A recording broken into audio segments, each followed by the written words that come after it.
महाभारत में धृतराष्ट्र अंधे थे, लेकिन उन्हें यह अंधापन पिछले जन्म में मिले एक श्राप के कारण मिला था। धृतराष्ट्र ने गांधारी के परिवार को मरवाया था, लेकिन क्यों मिला था उन्हें अंधे होने का श्राप, और क्यों मरवाया था उन्होंने अपनी पत्नी गांधारी के परिवार को? आइए जानते हैं धृतराष्ट्र से जुड़ी कुछ ऐसी ही खास बातें। भीम ने धृतराष्ट्र के प्रिय पुत्र दुर्योधन और दुशासन को बड़ी निर्दयता से मार डाला था। इस कारण धृतराष्ट्र भीम को भी मार डालना चाहते थे। जब युद्ध समाप्त हो गया तो श्री कृष्ण के साथ युधिष्ठिर, भीम, अर्जुन, नकुल और सहदेव महाराज धृतराष्ट्र से मिलने पहुंचे। युधिष्ठिर ने धृतराष्ट्र को प्रणाम किया और सभी पांडवों ने अपने अपने नाम लिए प्रणाम किया।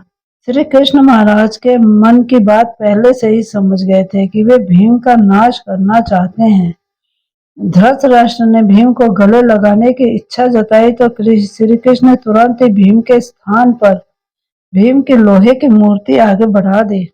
धृतराष्ट्र बहुत शक्तिशाली थे। उन्होंने क्रोध में आकर लोहे से बनी भीम की मूर्ति को दोनों हाथों से दबोच लिया और मूर्ति को तोड़ डाला। मूर्ति तोड़ने की वजह से उनके मुंह से भी खून निकलने लगा और वे जमीन पर गिर गए। कुछ ही देर में उनका क्रोध शांत हुआ तो उन्हें लगा कि भीम मर गया है, तो वे रोने लगे। तब श्री कृष्ण ने महाराज से कहा कि भीम जीवित है, आपने जिसे तोड़ा है वह तो भीम के आकार की मूर्ति थी। इस प्रकार श्री कृष्ण ने भीम के प्राण बचा लिए और महाराज शांतनु और सत्यवती के 2 पुत्र हुए, विचित्रवीर और चित्रांगद। चित्रांगद कम आयु में ही युद्ध में मारे गए। इसके बाद भीष्म ने विचित्रवीर का विवाह काशी की राम कुमारी अंबिका और अम्बालिका से करवाया। विवाह के कुछ समय बाद ही विचित्रवीर की बीमारी के कारण मृत्यु हो गई। अंबिका और अम्बालिका संतानहीन ही थे, तो सत्यवती के सामने यह संकट उत्पन्न हो गया कि कौरव वंश आगे कैसे बढ़ेगा। वंश को आगे बढ़ाने के लिए सत्यवती ने महर्षि वेदव्यास से उपाय पूछा। तो वेदव्यास ने अपनी दिव्य शक्तियों से अंबिका और अम्बालिका से संतानें उत्पन्न की थी। अंबिका ने महर्षि के भय के कारण आंखें बंद कर ली थी, तो इसके अंधे संतान के रूप में धृतराष्ट्र हुए। दूसरी राजकुमारी अम्बालिका भी महर्षि से डर गई थी और उसका शरीर पीला पड़ गया था, तो इसकी संतान पांडु हुई। पांडु जन्म से ही कमजोर थे। दोनों राजकुमारियों के बाद एक दासी पर भी महर्षि वेदव्यास ने शक्तिपात किया था। उस दासी से संतान के रूप में महात्मा विदुर उत्पन्न हुए। धृतराष्ट्र अपने पिछले जन्म में एक बहुत दुष्ट राजा था। एक दिन उसने देखा कि नदी में हंस अपने बच्चों के साथ आराम से विचरण कर रहा है। उसने आदेश दिया कि उस हंस की आंखें फोड़ दी जाएं और उसके बच्चों को मार दिया जाए। इस वजह से अगले जन्म में वह अंधा पैदा हुआ और उसके पुत्र भी उसी तरह मृत्यु को प्राप्त हुए जैसे उस हंस के अंधे होने के कारण धृतराष्ट्र से पहले पांडु बने थे राजा। धृतराष्ट्र, पांडु और विदुर के पालन पोषण का भार भीष्म के ऊपर था। तीनों पुत्र बड़े हुए तो उन्हें विद्या अर्जित करने भेजा गया। धृतराष्ट्र बल विद्या में श्रेष्ठ हुए, पांडु धनुर्विद्या में और विदुर धर्म और नीति में पारंगत हो गए।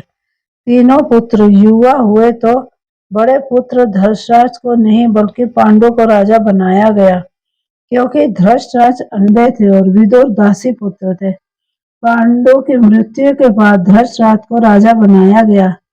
धृतराष्ट्र नहीं चाहते कि उनके बाद युधिष्ठिर राजा बने, बल्कि वे चाहते थे कि उनका पुत्र दुर्योधन राजा बने। इसी कारण से लगातार पांडव पुत्रों की उपेक्षा करते रहे।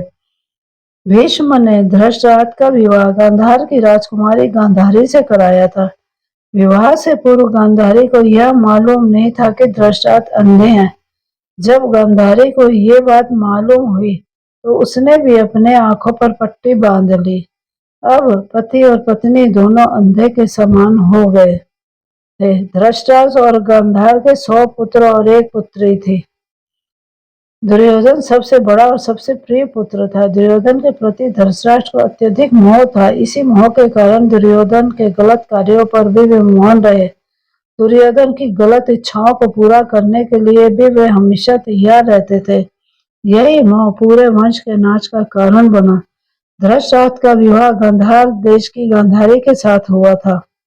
गांधारी की कुंडली में दोष होने की वजह से एक साधु के कहे अनुसार उसका विवाह पहले एक बकरे के साथ किया गया था, बाद में उस बकरे की बलि दे दी गई। यह बात गांधारी के विवाह के समय छुपाई गई थी।